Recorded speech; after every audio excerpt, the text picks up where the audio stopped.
Chers internautes, bienvenue à ce nouveau numéro de votre magazine Actulise sur ma seule télévision Network. Pour tout commencer, le président de l'Assemblée nationale, Vital Kamerhe, a échangé le jeudi 30 mai 2024 avec le directeur et chef de division de l'administration de cette institution dans l'objectif de présenter sa vision globale axée sur l'amélioration des conditions socio-professionnelles de la Chambre basse du Parlement. Suivez. Aussitôt venu, Vital Kamerhe s'est engagé à améliorer les conditions socio-professionnelles du personnel administratif de la Chambre basse du Parlement. Au cours d'une réunion du jeudi 30 mai 2024, le nouveau speaker de la Chambre basse du Parlement a parlé d'un grand hôpital moderne avec de multiples spécialités et une pharmacie, afin d'assurer les meilleurs soins de santé de ses agents. Des signalés avec l'appui du chef de l'État pour la matérialisation de ces projets. J'ai toujours accordé à l'administration une attention particulière.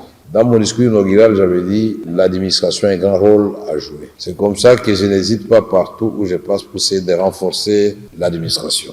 Hormis de questions de santé, Vital Kamerhe a essentiellement planché son message autour de sa vision globale à la tête de cette grande institution du pays. Je n'aime pas faire des promesses en l'air. La prochaine réunion, je répondrai parce que je voudrais que les chefs de division aussi soient véhiculés. Pour les autres catégories, j'ai vu des bus neufs. Je suis en train de me poser la question où trouver le moyen où nous obtenons de l'État un acompte et puis financer carrément un grand hôpital et en même temps à côté ajouter quelques bureaux de l'administration. Dans une ambiance festive, le personnel de la Chambre basse du Parlement ont salué l'aboutissement de la réunion tout en souhaitant un fructueux mandat à Vital Kamerhe.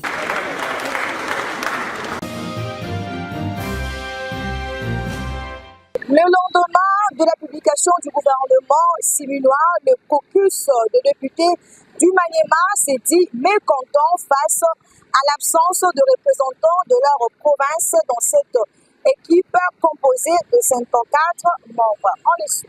Déclaration politique des députés nationaux élus de la province du Maniema en rapport avec la publication du gouvernement de la République en date du 29 mai 2024.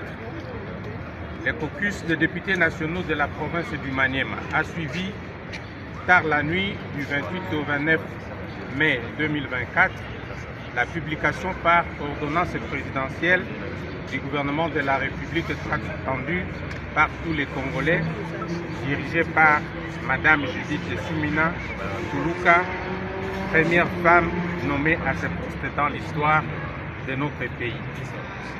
À cette occasion, nous tenons à présenter nos très sincères félicitations à tous les heureux nominés et leur souhaitons un fructueux mandat.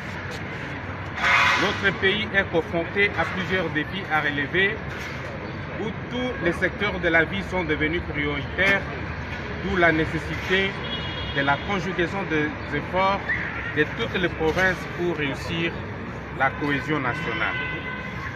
Toutefois, les députés nationaux du Maniema sont surpris de voir qu'aucune fille ni aucun fils du Maniema n'a eu la chance d'être nominé parmi les 54 membres du gouvernement de la République, alors que la Constitution de notre pays, dans son article 90, alinéa 3, stipule que la composition du gouvernement doit tenir compte de la représentativité nationale. Après la sortie de ces gouvernements simulois, les réactions sur les attentes du peuple fusent de partout. Cette fois-ci, c'est le secrétaire adjoint du regroupement alternatif 2028, Kashogi Kalambaye. Il était joint au téléphone de Dalia Abelema. Écoutez, madame, je serai pragmatique par rapport à la question. Et je dirais d'ailleurs, le gouvernement doit marteler sur les priorités. Aujourd'hui, la population souffre de l'électricité qui manque dans des quartiers, dans des communes, partout. Il n'y a pas l'eau potable. La population attend l'amélioration de la vie sociale, la réussite de la gratuité de l'enseignement et qui balbutie depuis le début. Et nous voulons aussi qu'ils assurent le salaire des enseignants. Aujourd'hui, madame, personne ne peut s'en extirper des routes. Il n'y a pas de routes. Aujourd'hui, le gouvernement doit s'impliquer à 100% pour les infrastructures, la construction des logements. Et nous voulons aussi que ces gouvernements combattent la corruption qui ne cesse de gangréner la société. Et sur le plan sécuritaire, qu'il y ait un renforcement des capacités de FARDC en termes logistiques et financiers pour leur permettre de combattre efficacement les forces négatives. L'entreprise Global Consulting and Investment Network affiche deux ambitions de répondre aux besoins du pays et de bailleurs de fonds, connaissant un sérieux souci d'investir en République démocratique du Congo. Selon le coordonnateur de cette entreprise, Hubert Kassongo, Global Consulting and Investment Network est une plus-value pour le pays. On l'écoute. Moi, c'est Kassongo Hubert. Je suis le coordonnateur général de l'entreprise Global Consulting and Investment Network, située sur l'avenue Bandoma numéro 1. C'est une entreprise créée par un homme d'affaires soucieux du développement de la RDC, Ambunga Bill Massoya Patrick. L'entreprise est spécialisée dans plusieurs domaines, notamment reconnue par son utilité dans ses activités dans le milieu public. L'entreprise consulting est spécialisée aussi dans les domaines d'assistance, maintenance et accompagnement de nos partenaires, notamment dans l'assistance, accompagnement, sur le placement du personnel. Nous avons quelques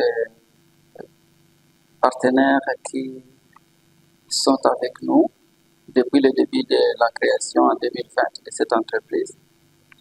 Nous leur portons assistance et c'est une entreprise qui a émergé et qui a plusieurs autres activités dans le domaine de la communication, dans le domaine de Global Auto, qui est spécialisé dans la vente et la réparation de véhicules, la location de véhicules, la vente de pièces détachées, toutes marques originales.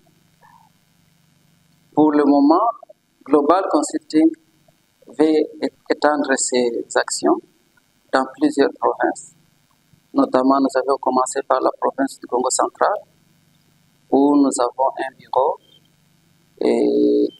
d'agence en douane. Nous assistons, nous accompagnons nos clients pour le dédouanement de leurs marchandises en provenance de l'Europe, de l'Amérique, de l'Asie et ailleurs. Global Consulting, dans ses activités, ils sont aussi dans la communication et médias. Global Consulting, il assiste les vulnérables. Nous rendons visite aux orphelins, aux personnes de troisième âge et autres pour leur porter assistance.